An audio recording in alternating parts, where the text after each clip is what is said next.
Hello बच्चों, let's see this question. The question says electron माइक्रोग्राफ्स of which stage indicate that chromosomes accompanied by the formation of complex structure called synaptonemal complex. इस question में जो है हमें ये बताना है कि अगर हम यहाँ पे इलेक्ट्रॉन माइक्रोग्राफ से देखें तो किस स्टेज में जो है ये इंडिकेट करता है कि क्रोमोसोम जो है यहाँ पे ये अकम्पेन्ड है by the formation of complex structure जिसका नाम है साइनेप्टोनीमल कॉम्प्लेक्स, यानी कि कौन सा स्टेज में जो है साइनेप्टोनीमल कॉम्प्लेक्स दिखता है. तो पहला जो है जाइगोटीन, दूसरा है पेकाइटिन, तीसरा है डिप्लॉटिन एंड चौथा है डाइकाइनेसिस.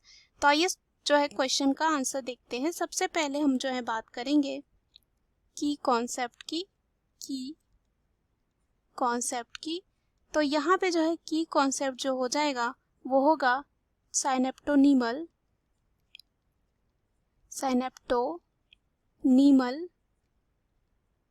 कॉम्प्लेक्स. तो अगर हम बात करें साइनेप्टोनीमल कॉम्प्लेक्स क्या होती है, तो ये जो होती है प्रोटीन स्ट्रक्चर होती है. क्या होती है? एक प्रोटीन जो है स्ट्रक्चर होता है, यानी कि प्रोटीन का बना हुआ होता है. और ये जो है पाई जाती है जो होमोलोगस क्रोमोसोम होते हैं उनके बीच में. किसके बीच में पाई जाती है? होमोलोगस जो क्रोमोसोम होते हैं, यानी कि जो एक जैसे दिखते हैं, होमोलोगस जो क्रोमोसोम होते हैं उनके बीच में जो है ये पाए जाते हैं साइनेप्टोनीमल क्रोमोसोम. उसके बाद ये जो है अगर इनका हम फंक्शन की बात करें तो ये हेल्प करते हैं synapsis process of homologous chromosome. उसके बाद यहाँ पे जो है ये स्टेबलाइज करते हैं जो होमोलोग पेयरिंग होती है क्रोमोसोम के बीच में, और प्रमोट करते हैं formation of inter homologue cross over. जो क्रॉस ओवर बनती है उसको भी क्या वो करते हैं, ये प्रमोट करते हैं.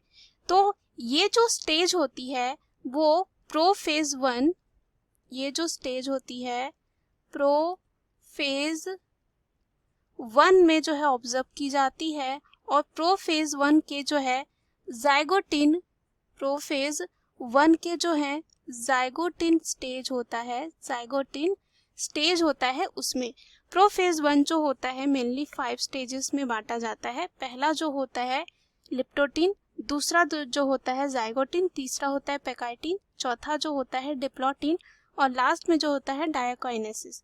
तो ये जो है ऑब्जर्व किया जाता है जाइगोटिन में. तो चलिए हम ऑप्शन में चलते हैं. पहला जो ऑप्शन दे रखा है इस क्वेश्चन का वो है जाइगोटिन. तो इस क्वेश्चन का ये जो है सही आंसर हो जाएगा, क्योंकि जाइगोटिन में ही जो है ये साइनेप्टोनीमल कॉम्प्लेक्स देखा जाता है. उसके बाद दे रखा है यहाँ पे पेकाइटिन.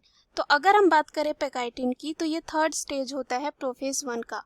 तो पेकाइटिन में क्या होता है कि जो 4 क्रोमेटिड्स होते हैं क्रोमोसोम के, जो 4 क्रोमेटिड्स होते हैं यहाँ पे क्रोमोसोम के, वो यहाँ पे जो है बाई वैलेंट जो होती हैं यहाँ पे बाई वैलेंट जो क्रोमोसोम होते हैं यहाँ पे वो क्या होते हैं, बहुत अच्छे से दिखने लगते हैं और कह सकते हैं ये क्लियरली अपीयर होते हैं जैसे टेट्राड, यानी कि ये 4 की तरह ये जो है दिखने लगते हैं. तो यहाँ पे जो है साइनेप्टोनीमल कॉम्प्लेक्स नहीं देखा जाता है और हम कह सकते हैं कि यहाँ पे ऑब्जर्व नहीं होता है. उसके बाद ये हम कह सकते हैं कि जो फॉर्मेशन होता है कॉम्प्लेक्स स्ट्रक्चर का वो यहाँ पे नहीं होता है, वो होता है जाइगोटीन में. उसके बाद जो है ये क्या हो जाता है, गलत. उसके बाद जो है स्टेज यहाँ पे दे रखी है डिप्लॉटिन. तो डिप्लॉटिन में क्या होता है, जो साइनेप्टोनीमल कॉम्प्लेक्स होता है वो डिसॉल्व हो जाता है, यानी कि इसका डिसोल्यूशन होता है, यानी कि वो हटना स्टार्ट हो जाता है फिर डिसअपियर हो जाएगा. तो ये डिप्लॉटिन में फॉर्मेशन नहीं होता है, डिसोल्यूशन होता है. तो ये क्या हो जाता है यहाँ पे, गलत. उसके बाद है डायकाइनेसिस में क्या होता है, ये जो है यहाँ पे देखा जाता है टर्मिनलाइजेशन ऑफ काइजमेटा. जो काइजमेटा होते हैं वो बनते हैं जो डिप्लॉटिन स्टेज होता है, और जो काइजमेटा होते हैं वो एक्स शेप्ड स्ट्रक्चर होते हैं, इसे ही कहा जाता है काइजमेटा. तो यहाँ पे ये भी क्या हो जाता है, गलत हो जाता है. So the right answer of this question is option B. Hope you understood it well. Best of luck.